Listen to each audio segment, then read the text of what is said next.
You know, when I was 4 or 5 years old, I was playing video games. I would sit in front of my TV, you know, playing video games for hours and hours when I was in the 3rd, 4th, 5th grade. My parents, you know, at times had to take away my console because I was just so attached to it. I would play Call of Duty. First kill. Minecraft. Oh my God. All sorts of games growing up. Let's go! You know, I always knew I had an entertaining personality to me, so I always knew that I wanted to endure this. I had a stepmother at the time, and she was pushing, you know, that I would go to college and become a lawyer. And I liked arguing, I liked getting into conversations, I loved talking, right? But I just knew that, you know, I didn't want to do that route. You know, I didn't see myself going to college for years on years and years. I just kind of knew that, like, I was destined to do this.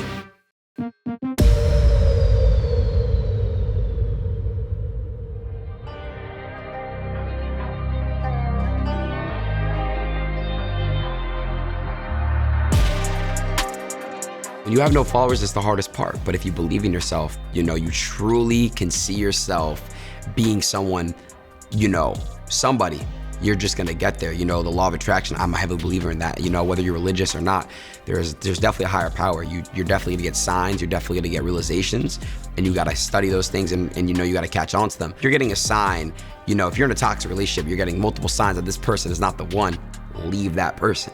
So I got multiple signs to be a streamer, and I kept doing the signs. And there would be obstacles, like for example, my Twitch would get banned or I would get denied partnership, but that just means you gotta work harder and work smarter. So that's what I did.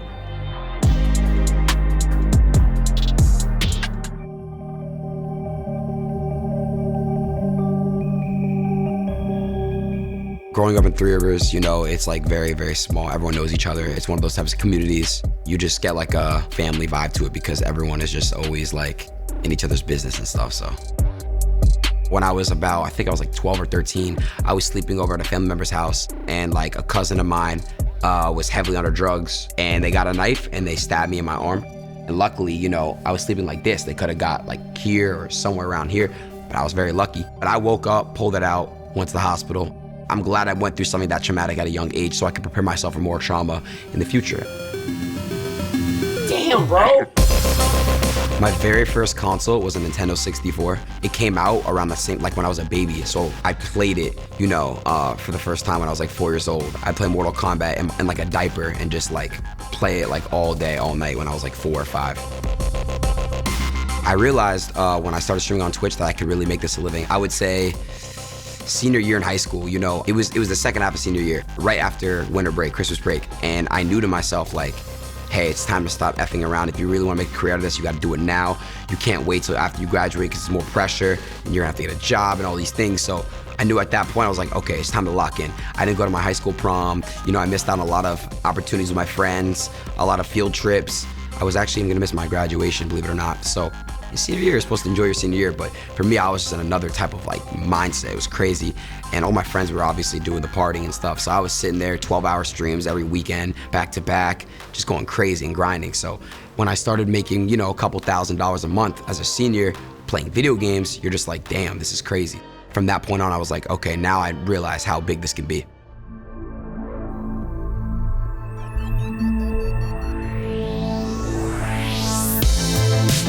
I'm actually not much of a competitor when it comes to, you know, gaming. I'm more of an entertainer. You know, to me, that's more important because you can establish a bigger community because, you know, you're connecting with them on a family basis. When you're really just kind of attracting a viewership for competitiveness, when that game dies out, for example, Fortnite has dips, what's gonna happen? Your viewers are gonna die out as well. So how I look at it is when you're coming into this thing, you gotta like really like find out what you really wanna do. And I think attracting a community that loves you for you is way more important than, you know, a competitive community. Everyone jump on parking, join so I can wrap up next to you guys. NBA 2K, I get pretty competitive when it comes down to it, but you know, I started off streaming NBA 2K19 and I've actually put more hours in than any other game, which is crazy, before anyone even knew who I was, and it paid off. I can cook Bronny. Yeah, he can cook Bronny, not gonna lie. I met Bronny around quarantine, NBA 2K20. I remember I was averaging like 1,500 viewers and Bronny was just in my stream and he joined. We just played like NBA 2K together for the first time. And then me and Bronny just played together and we just did a lot of wagers, and wagers is where you play for money, and we happened to win a really big one. Let's go, Bronny. We can literally win, Bronny. Give me your energy, bro. Give it to me, Bronny. Give it to me. When I was playing that wager with Bronny versus Ticino, when LeBron James comes on the microphone and you're just like, you've never met anyone, like any celebrities, especially like, it's LeBron, you're just like, What's good, bro? It's LeBron? He said, is this LeBron? I was shitting bricks. I mean, my reaction says it all. It's an authentic reaction. Hold on, bro. What the fuck? You know, I'm just like in shock. And when I went viral for the first time, SportsCenter, Bleacher Report, House Highlights, everywhere, it was a big stepstone to my career. NBA 2K21, I was unhappy with. They launched the game. The servers were horrible. It was not playable. People were lagging. You had to play on this certain camera that nobody plays on. And I started a hashtag, make 2K fun again. And it went #1 worldwide. They cut me off. They don't like me anymore because of it. They can't take criticism. They're just soft. It's that simple. I'm appreciative of the game itself. You know, without 2K, I wouldn't be where I am today. And I know that. But the way they treat their community is just not right. I want to thank you, 2K, for making such a horrible game, because if it wasn't for that, I would have stayed on 2K. So I had to, you know, get out of that community and expand, and that's why I did the E-dates. And then the GTA, I mean, GTA is GTA, so. All right, Chad, now we're about to make a hit song in the studio. We're about to make a diss track.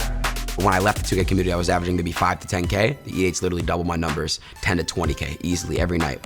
I could just sit there in the Discord with my friends and just chop it up for hours, and I'm still gonna have people watch me, thousands. That's what's important, you know, developing a community, a very strong community that'll watch you no matter what you do, no matter what's planned, they're just gonna be there. But do you still play the game? I still play the game, yeah, I still play 2K, of course.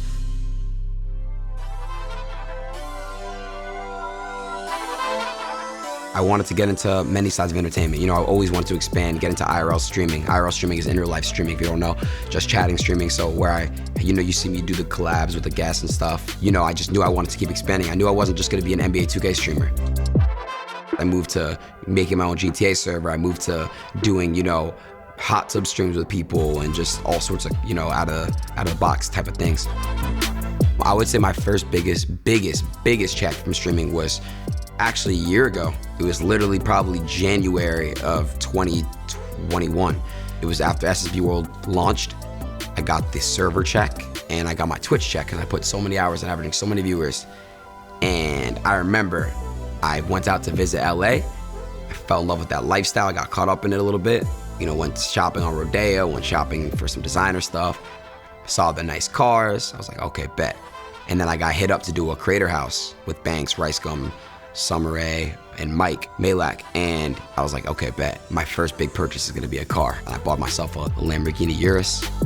The key to staying on course is just, you know, you gotta stay motivated and consistent. You gotta be around people that bring you up. You gotta be around people that are gonna bring you out of bed and just be like, yo, it's time to work, it's time to grind, it's time to lock in. I think Adin should get a piercing too. I'll do it. Let's do it for a stream. And a tattoo. I'll tattoo whatever you want me to do. Bro, and stop saying let's do it for a stream. Let's do it for life. Uzi's someone I've literally kicked with hours and hours and hours in the studio and just going around, you know, New York with him. You know, a lot of these rappers and a lot of these people involved in my space, they really just want to work. And then after work, they'll just split ways. And that's cool. You know, that's business. I get it. But some of them you're going to build a relationship and a bond with. And Uzi's one of them for sure. He's someone who genuinely cares about his people and he keeps his circle close for sure. I met Uzi through Ray. Ray's always been there for me, introduced me to people that, you know, that I've always looked up to, whether that's Cactus Jack or that's, you know, like Uzi or just, you know, other streamers and just, he's always just been, you know, looking out. I met Sheck through Ray. Ray told Sheck about me. Sheck hit me. We talked like for like an hour the first time we FaceTime. I got him into my GTA world, the SSB world. And from then on, and we've just been really good friends. This is my boy Adin Ross. I don't really kick it with a lot of these rappers off, you know, camera, so he's one of them for sure.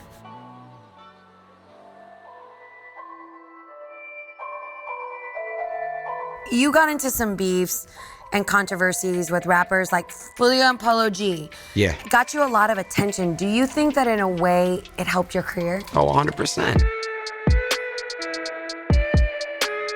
My first, you know, just altercation with Fulio was just me singing a song that was dissing his dead family members and stuff and friends. So for me, I'm not knowing what that meant. And at that time, I got into an altercation, you know, and I apologized. And that's just on me, bro. That's just on me.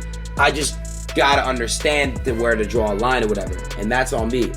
And with Polo G, you know, I understood him, and it definitely humbled me and matured me, because you can't play a certain way with certain people that don't play that way, and you gotta respect that. You know, you gotta respect boundaries, and that's just how it is.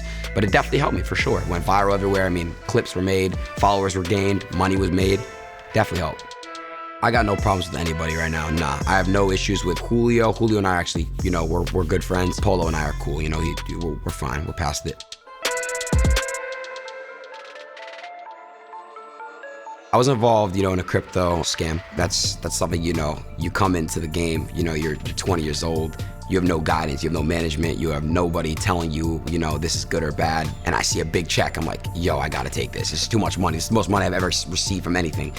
And without knowing, because I wasn't knowledgeable at that time, what I was doing, I did it. You know, you see people, I don't want to throw names, but you see big time A-list people and other influencers in your space do it. You're like, okay, if they're doing it, it can't be so bad.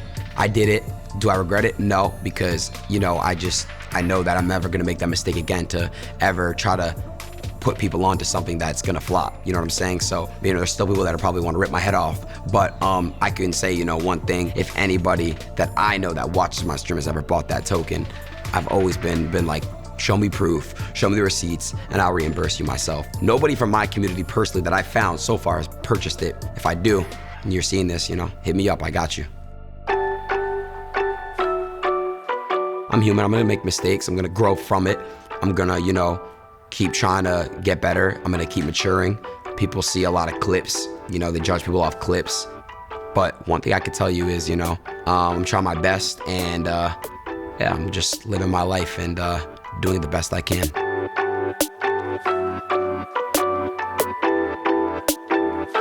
I wouldn't change anything at all. I wouldn't go back in time and, you know, change anything, because it would have probably altered, you know, my reality. It's the butterfly effect. There's a lot of people that like look up to me, and I help a lot of people, you know, get away from their life problems, and I'm a fix for them. So for me now, it's kind of a reliability, but I love it because I love connecting with my people. For example, I moved out of LA, and I really am focusing on different type of content, which is just more personal for myself and my audience, because they can connect and relate to me more. I'm doing longer streams, putting in more hours, more days a week, being more consistent, and it's giving me opportunity to connect with them more, re-chat more, you know, like literally just be myself more. What's next is a great question, because if you asked me that a year ago, I would not be able to tell you that I'm here. You know what I'm saying? So I don't know what's next, but one thing I can tell you is I'm not done. I gotta dive deep in this music industry. I would say YouTube is probably my next step, getting into YouTube.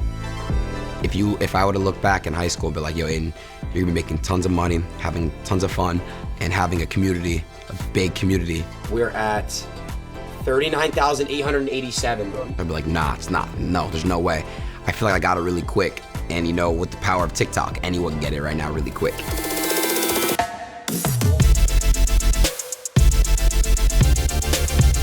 What is the thing that you are the most proud of thus far? I think I'm most proud of being, you know, successful at 21.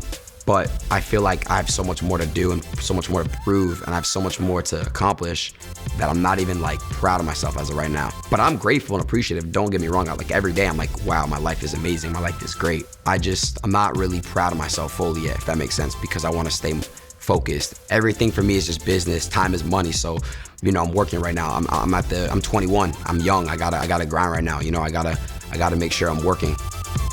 I think remaining true to yourself is the biggest key. I'm not really too worried about the clout now. Like I'm more just like really happy with what I have and very appreciative of what I have. And you know, that's my core. That's all I really care about at this point. Listen, man, in life, you're dealt cards, okay? Excuses are literally the most stupid thing. Stop using excuses. Boss up, get up, and grind. You can make a TikTok right now. Just create content. You know what I mean? Like, just grind. That's all I gotta say. Just do it.